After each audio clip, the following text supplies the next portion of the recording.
சொன்னாரு. எனக்கு ஐயோ ஆமே, அப்போ வீட்டில் நடத்துறதை விட கீழே நம்ம நடத்தலான்னு சொல்லி அந்த வேலை ஆரம்பிச்சு அன்றையிலிருந்து கத்தர் அந்த ஒரு இணைப்பை கொடுத்து கத்தர் இப்போ எங்க வரையும் கொண்டு வந்திருக்கிறாருன்னா, கத்தர் இவ்வளவு தூரம் கத்தர் கொண்டு வந்திருக்கிறார். ஆமேன் சொல்லுங்க.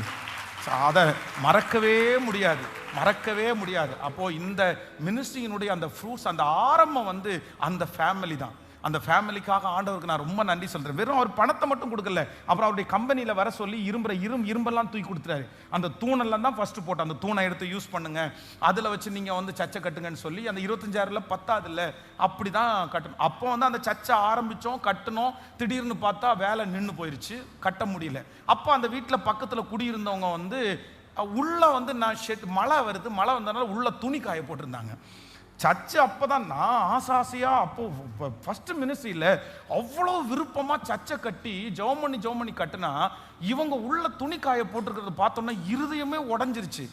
என்னடா ஆண்டவரே, இதுக்காக அந்த சர்ச்சு கட்டணும், இப்படி நின்று போனதுனால தானே இவங்க இப்படி துணி காய போடுறாங்கன்னு சொல்லி கீழே சாப்பிட வந்தவன் திரும்ப மேலே போனேன். அன்னைக்கு 2100 அப்படின்னு ஒரு கீபோர்டு இருந்துச்சு.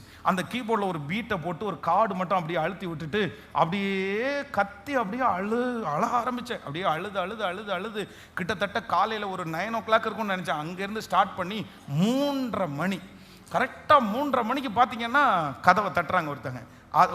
அம்மா நம்ம சர்ச்சில் வர ஜோம் அம்மா நின்றுருக்குறாங்க. அவங்க தரவு பார்த்தா ஒரு இன்ஜினியர் நின்றுருக்கிறாரு.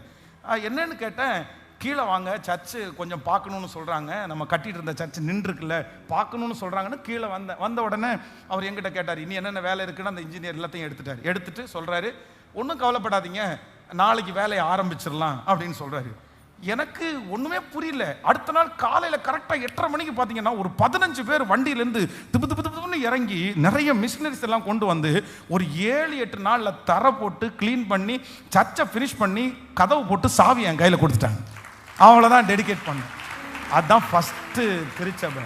ஸோ ஆண்டவர் இந்த மாதிரி இந்த திருச்சபையில் என்ன பண்ணுறாருன்னா, நல்ல இணைப்புகளை ஏற்ற சமயத்தில் ஒருத்தரையா கத்தர் கொண்டு இந்த ஊழியத்தின் மேல ஆண்டவர் இருக்கிற அந்த கரிசனையை கத்தர் நிறைவேற்றுவது உண்மையானால், இன்னைக்கு பேசுகிற இந்த வார்த்தை அது இந்த திருச்சபைக்கு மட்டும் இல்லை, இது உங்க எல்லாருடைய வாழ்க்கையில அப்படியே இருக்கட்டும். அந்த இணைப்பை ஏசப்பா, இனி என் பிள்ளை தோல்வி அடைவது இல்லை, இனி ஏமாத்துறவங்க இல்லை, இனி குழியில தள்ளி விடுகிறவங்க இல்லை, இனி நஷ்டப்படுத்துவார் இல்லை, இனி என் பிள்ளைகளுக்கு நல்ல இணைப்புகள்.